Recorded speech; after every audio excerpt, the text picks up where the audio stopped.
In this video, I'm going to show you how to fix Clash Royale not loading. If you find this video helpful, please consider to like this video and subscribe to my channel. In saying that, let's just jump straight into the video.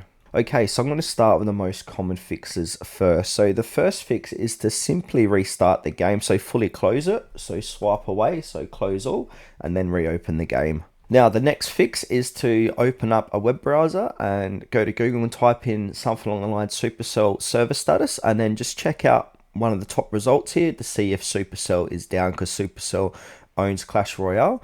And now, if there's any outages, it's going to let you know here on one of these sites. And now, if there is an outage, there's nothing you can do on your end. You just got to simply wait it out. Alright, so let's move on to the next fix. Next fix is to go ahead and clear cache, so clear the app cache. So click and hold down Clash Royale, click onto I, click onto storage, and click on clear cache.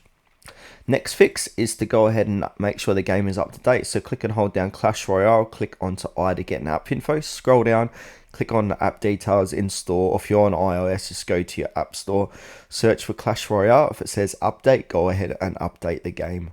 Now, if you're still having issues, we might need to reinstall the game. So simply click on uninstall. So click uninstall and then re-download and play the game and restart your phone as well.